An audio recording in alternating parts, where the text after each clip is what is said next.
Okay. And Brian, right? Doug. Doug, I'm sorry, Doug. Strong. Doug, can you tell us about this weapon then? Yeah, so this is an 1862 model Gatling gun on a tripod. In 1862, they were mostly mounted on wheeled carriages like the Civil War cannons. Dr. Gatling was a doctor in Indianapolis during the Civil War, and he saw a lot of men coming back sick, not wounded. And he realized part of the problem was there was a spread of disease because there was poor sanitation and too many people.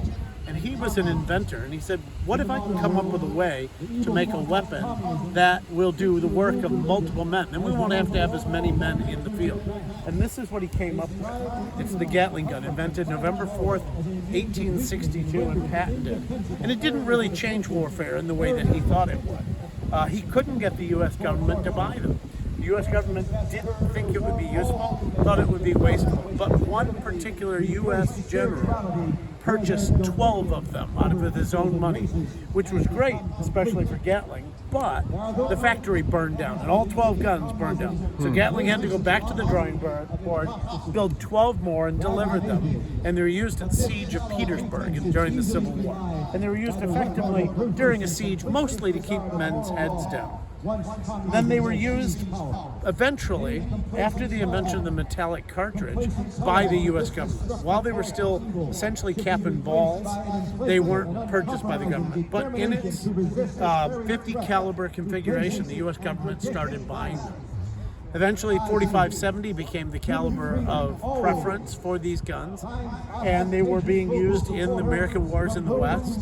General Custer was offered 2 of them, and he said, no, I don't think I need them. They'll just slow me down. I think there was a point in that day in 1876 when he would have said, probably should have taken the Gatling guns. They might have changed things. They continued to be used in the West. They were used in some massacres of Indian villages and generally being used by the military. In 1898, Teddy Roosevelt credited his ability to get up San Juan Hill in part to Lieutenant Parker's Gatling gun division, where they had a bunch of these in the trenches, and they would fire them, and the Spanish would put their heads down, and that's how Teddy Roosevelt and his Rough Riders were able to advance using what is essentially a modern covering fire tactic, one of the first employments of that tactic in 1898 in the charge at San Juan Hill. Government continued to buy them, but the biggest single purchase that I'm aware of these at one time was the New York Police Department, and they really liked it. They liked the Bulldog Gatling guns. They were short, they had a big enclosed thing, the crank was back here, and they could put down riots in the city of New York. They bought a lot of them, they really liked it.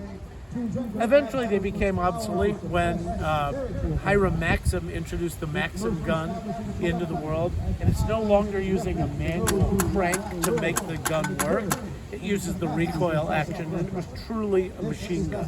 But this is the father of all machine guns. And even though it became obsolete, it didn't go away entirely.